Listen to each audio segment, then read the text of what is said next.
Jessica, ar tu žinai, kad mūsų grupė dalyvauja Etvinink projekte STEAM for Kids?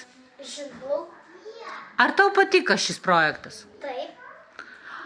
O ką mes darėm, kokias veiklas buvo iš šito projekto? Mašinytė, kur pūstė balioną, katapulkas, lempa ta buvo ir buvo... Ką mes šiandien darėm? Vėjo malūnėliai. O kuri veikla buvo sunkiausia tau? Sunkiausia tai vėjo malūnėliai. Kodėl?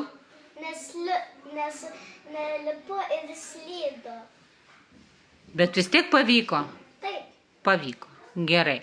O kuri veikla buvo tau linksmiausia, smagiausia?